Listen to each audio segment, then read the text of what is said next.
사도행전 16장 36절에서 41절 한 절씩 교독하겠습니다.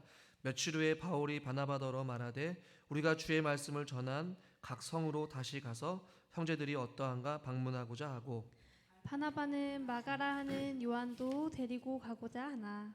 바울은 밤빌리아에서 자기들을 떠나 함께 일하러 가지 아니한 자를 데리고 가는 것이 옳지 않다 하여 서로 심히 다투어 피차 갈라서니 바나바는 마가를 데리고 배 타고 구브로로 가고, 바울은 신라를 택한 후에 형제들에게 주의 은혜의 부탁함을 받고 떠나 수리아와 길리기아로 다니며 교회들을 경고하게 하니라. 아멘. 아멘. 수협에 나오신 여러분 환영하고 축복합니다. 혹시 여러분 지난 시간에 우리가 같이 함께 말씀을 나눌 때에 바울과 바나바가 이 요한을 데리고 갈지 말지에 대해서 심히 다투었다라고 말씀을 드렸습니다. 이 다투다라는 단어의 뜻이 실질적인 다투다라는 의미도 있지만 다른 의미도 있다라고 말씀을 드렸습니다. 서로 격려하다라는 의미가 있다라고 말씀을 드렸어요. 오늘 저는 이 본문을 다시 한 번 더 살펴보면서 이 바나바와 바울에게 주신 어떤 각자의 은혜들을, 사역들을 한번 살펴보려고 합니다. 바나바는 끝끝내 마가를 데리고 배 타고 구브로로 갔다라고 39절에 말씀하고 있습니다. 아마 이 바나바는 이 15장을 기점으로 해서 더 이상 사도행전이라는 그 어떠한 복음 전하는 어떠한 놀라운 역사의 현장 가운데 무대에서 말없이 사라져 버립니다. 많은 학자들은 이 사실을 가지고 바나바가 잘못했다라고 이렇게 표현을 하기도 하지만 저는 그것에 동의하고 싶지는 않습니다. 물론 어떤 사역의 중심이 바울 중심으로 사역이 이루어지게 되고 1차, 2차, 3차, 4차의 어떤 바울의 전도 여행을 통해서 폭발적인 사도 행전의 역사들이 기록된 것은 사실이지만, 그렇다고 해서 바나바의 사역이 틀리거나 잘못되었거나 보잘것없는 것이라고 말하는 것은 지극히 잘못된 해석인 것이죠. 바울의 편지에 겨우 한 5번 정도 나온다라고 해서 또 학자들은 바울과 바나바가 이 다툼으로 인하여서 좀 멀어졌다라고도 주장을 하지만 그것도 저는 동의할 수가 없습니다. 왜냐하면 끊임없이 바나바와 바울은 서로 교통했고 믿음의 교제 가운데 각자의 주어진 사역들을 성실하게 잘 감당했기 때문이죠. 다만 바울의 편지에나 사도행전에 기록이 덜 된 것뿐이었습니다. 그러나 저는 오늘 이 시간에 특별히 먼저 이 바나바의 귀한 사역을 우리가 한번 좀 생각해 보기를 원해요. 오늘 본문에서 39절에 바나바는 마가를 데리고 결국에는 배 타고 구브로로 갔다라고 말씀하고 있어요. 처음에 바울과 바나바가 갔던 그 지역인 것이죠. 그런데 이 구브로라는 지역이 오늘 성경에 기록되고 있는 이유는 특별히 이 구브로라는 지역에 장소가 주는 의미가 있기 때문에 그래요. 그 지역이 어떤 지역이냐? 바나바의 고향이기도 합니다. 또 한편으로는 그곳은 하필 마가가 실수하고 다시 돌아갔던 장소이기도 해요. 그러니 마가가 다시 그 구브로로 갔을 때 마가에게는 어떠한 생각이 들었을까요? 자기가 실패했던 장소.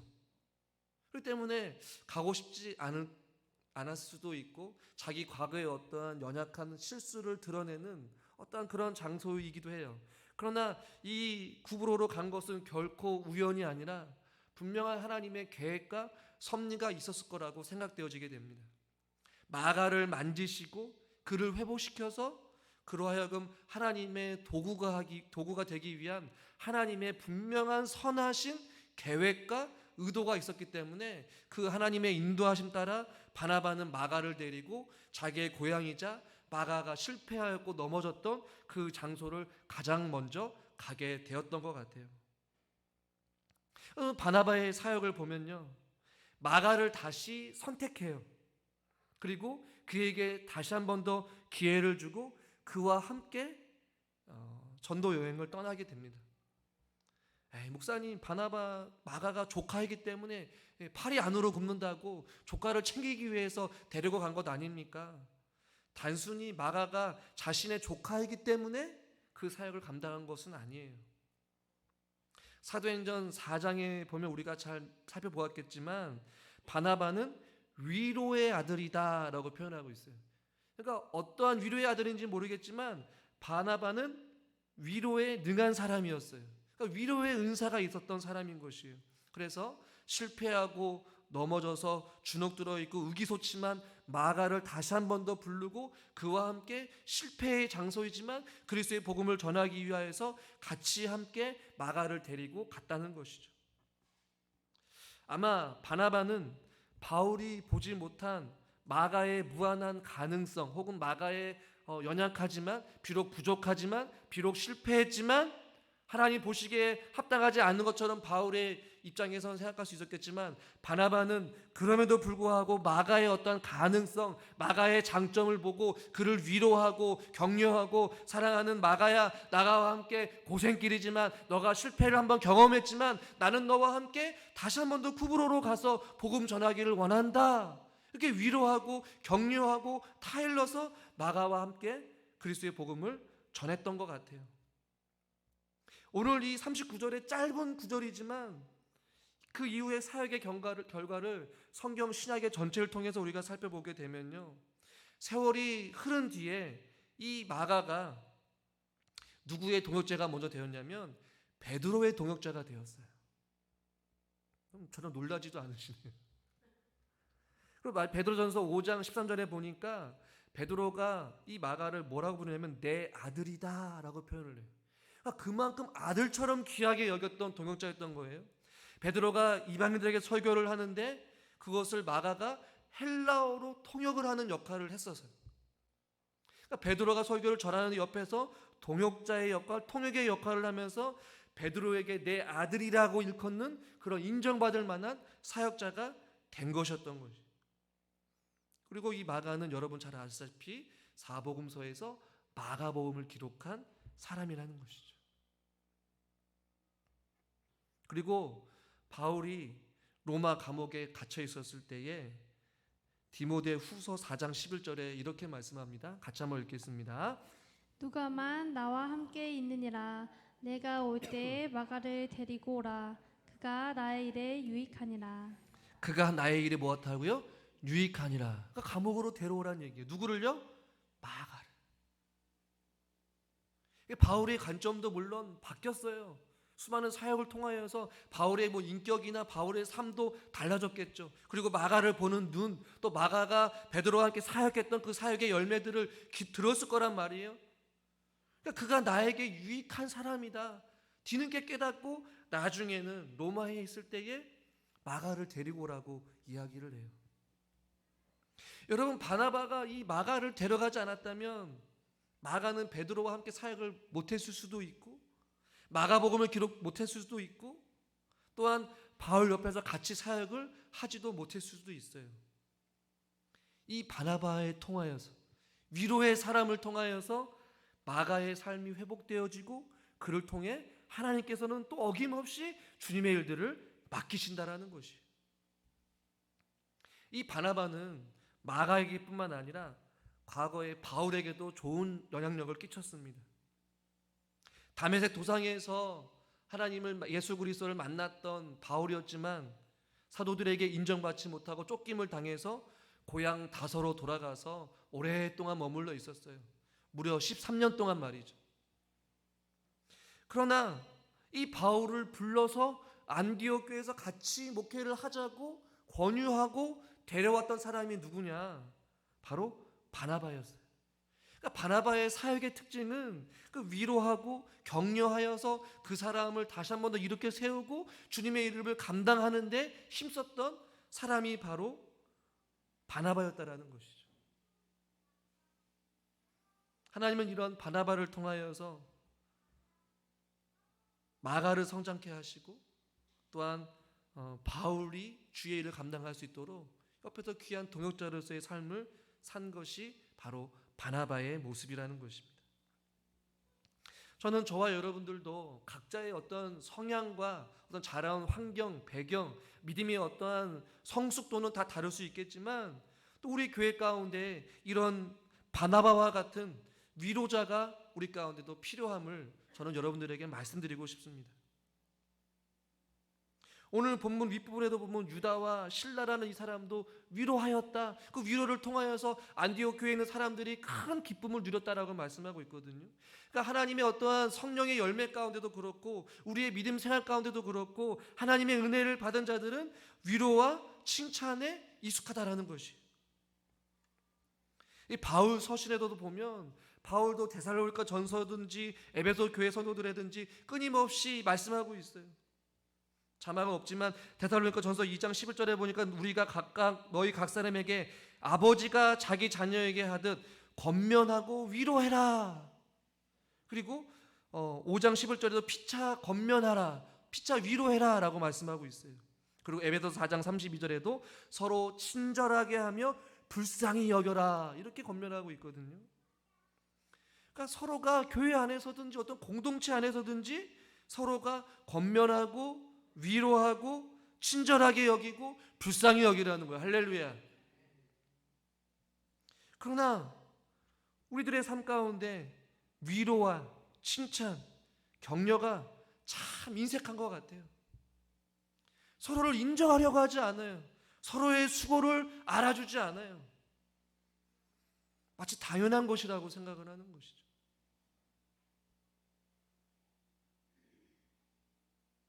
은혜가 없기 때문에 강팍한 거예요.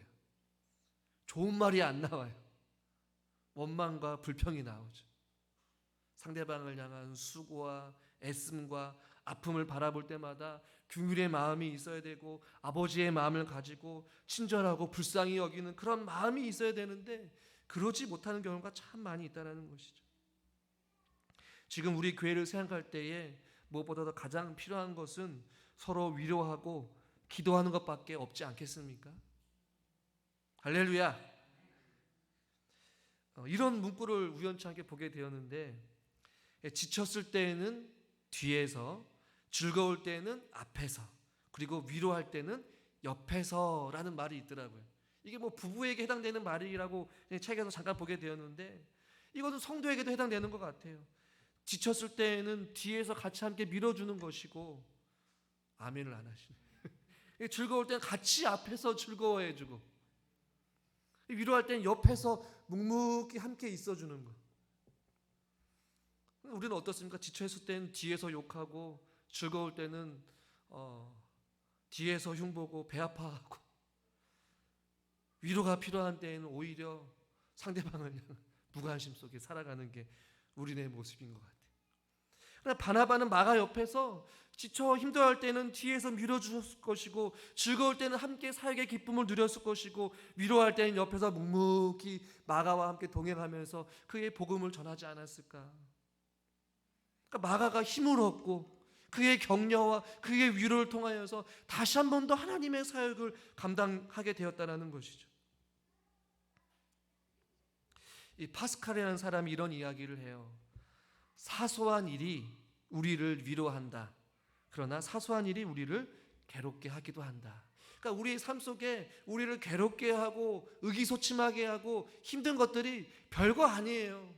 생각해보면 지극히 사소한 거예요. 그러나 그 사소한 것을 위로할 수 있는 것은 우리의 사소한 어떠한 행동, 그것이 무엇입니까? 상대방을 향한 따뜻한 말 한마디, 격려, 알아주는 것, 그분의 수고와 그분의 아픔을 이해해주고 공감해주면서 따뜻한 말 한마디로 친절을 베풀고 사랑을 나누고 함께 기도하면서 격려하는 것. 그 위로의 말 한마디가 사소함 속에 그들에게 위로가 되고 격려가 된다는 것이에요. 하나님 아버지께서 저와 여러분들에게 위로를 베풀어 주시고 평안을 주신 것과 같이 그 평안을 가지고 우리가 상대방을 향해 지체를 향해 나아가야 된다는 것이죠. 이것이 바나바가 사역했던 위대한 어떠한 모습인 것이에요. 그리고 이 바나바는 위로와 격려자가 되었을 뿐만 아니라 기다려줄 줄 아는 사람이었던 것 같아요. 마가가 언제 변할지 몰랐었지만 그는 기다렸어요. 우리는 누군가를 향하여서 참 기다리지 못하는 것 같아요.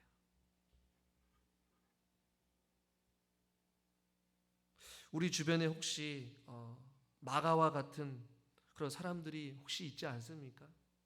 실수하고 넘어지고 시험에 들고 믿음이 연약하여서 하나님과 멀어지고 의기소침하고 또 믿음 생활에 어떠한 힘을 얻지 못한 채 방황하고 있는 연약한 영혼들, 소외되는 영혼들, 마치 바울이 다소 고향에서 13년 동안 머물며 있으면서 앉아 있었던 그 바울의 모습, 그리고 마가가 그 전도 여행을 떠나다가 실패했던 그 상황 가운데 주저앉아 있을 때 기다려줄 줄 알고 찾아가서 손을 내밀어서 같이 주의 일을 감당하자고 손을 내미는, 누군가가 나에게 손을 내밀기를 원하는 그런 사람들이 있을지 모르겠어요. 저와 여러분들도 누군가에게는 바나바와 같은 사람이 될 수도 있고, 때로는 누군가에게 마가와 같은 사람이 될 수도 있는 것이,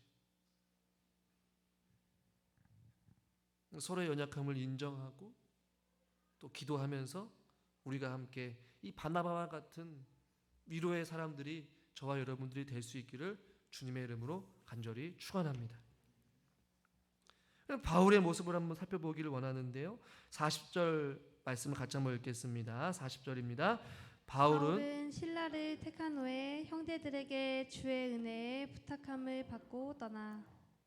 다음 주에 살펴보겠지만 바나바와 정반대 방향으로 북쪽으로 올라갔습니다. 그리고 바울은 그 전에 신라를 택했다라고 말씀하고 있어요. 근데 바나바 대신 이제 바울이 혼자 갈 수가 없어서 신라를 아마 찾아가서 제안을 했었던 것 같아요. 아마 신라 입장에서는 그 바울의 제안이 때로는 부담스러운 제안일 수도 있어요.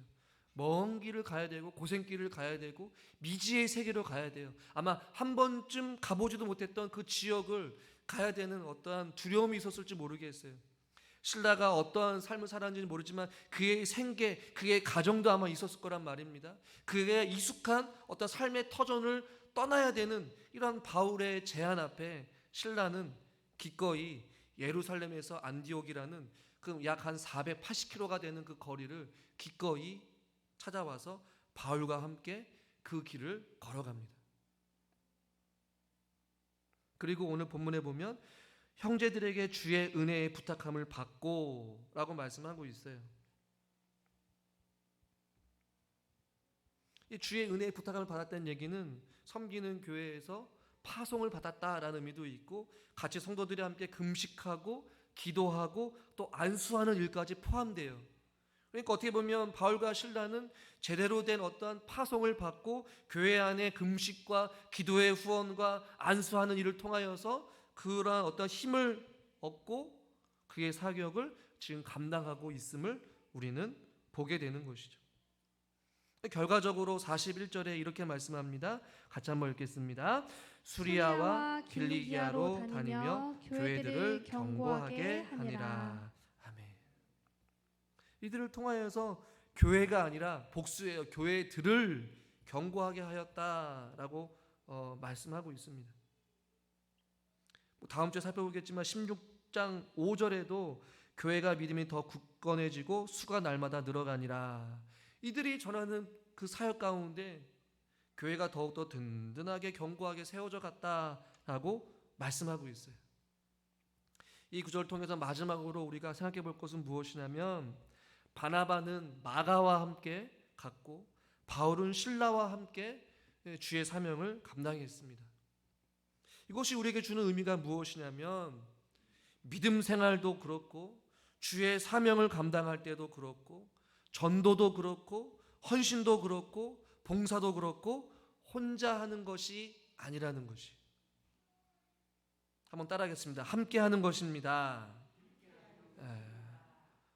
함께 하는 것이. 기도도 함께 하는 것입니다. 전도도 여러분들이 함께 하는 것입니다. 교회는 머리 대신 예수 그리스도를 중심으로 각자가 손과 발과 다리가 되어서 팔이 되어서 같이 함께 세워져 가고 함께 지어져 가는 것이에요. 바나바는 마가라는 사람과 함께, 바울은 신라와 함께, 목회자는 성도와 함께, 또 성도는 목회자와 함께, 성도는 또 성도와 함께 같이 함께 하는 것이죠. 여러분, 예수님의 제자들도 예수님께서 혼자 파송하지 않았어요. 둘씩 파송했거든요. 이유가 있는 것이에요. 하나보다는 둘이 더 낫기 때문에. 아가서 2장 10절에도 이런 초청을 합니다. 우리들에게 같이 한번 읽죠. 나의 사랑하는 자가 내게 말하여 이르기를 나의 사랑 내 어여쁜 자여 일어나서 함께 가자. 아멘. 나의 사랑 내 어여쁜 자여 나와 함께 가자라는 것이죠. 저는 여러분들에게도 같이 초청하기를 원합니다. 주의 일들을 감당하는데 복음 전하는 일에 함께 하시기를 주님의 이름으로 축원합니다. 아멘 하신 분들은 내일 다 나오셔야 돼요. 일이 없으신 분들은 애써 일을 만들지 마시고 이제는 목요일날 되도록이면 시간을 좀 비워두셔요. 신학생들한테 참 부르기 힘든 찬송가가 있습니다. 항상 허신 예배가 되면 늘 부르는 찬송가도 있죠. 그러나 저는 오늘 바나바와 또한 마가가 그리고 바울과 실라가 그 어려운 길을 걸어갈 때에 저는 이 찬양을 부르지 않았을까, 이런 고백이 있었지 않았을까라는 생각을 해보게 되는데요. 찬송가 323장입니다. 가사를 보시면 부름받아 나선 이 몸 어디든지 가오리다. 괴로우나 즐거우나 주만 따라 가오리니 어느 누가 막으리까? 죽음인들 막으리까? 2절을 보면 아골골짝 빈들에도 복음 들고 가오리다. 소돔 같은 거리에도 사랑 안고 찾아가서 종의 몸에 지닌 것도 아낌없이 드리리다. 3절 보시면 이름 없이 빛도 없이 감사하며 섬기리라. 이 말씀을 생각하면서 이 찬양이 떠올랐어요. 이 바나바도 마가도 바울도 또한 실라도 이러한 어떠한 고백이 있지 않았을까요? 아골골짝 빈들에도 소돔과 같은 거리에도 내가 처음 가봤던 그 거리, 내가 환난을 당했던 거리, 내가 돌을 맞았던 그 거리, 핍박을 받았던 그 거리라 할지라도 복음 들고 나는 가겠습니다 라는 고백. 이름 없이 빛도 없이 감사하며 우리가 오늘을 살아가는 것 주님의 은혜 아니겠습니까? 호흡이 있는 그 순간까지, 멈추는 그 순간까지 우리에게 주어진 삶, 주의 그리스도의 복음 들고 어디든지 우리가 나아갈 수 있는 사랑하는 저와 여러분들 될 수 있기를 주님의 이름으로 간절히 축원합니다. 우리가 이 시간 같이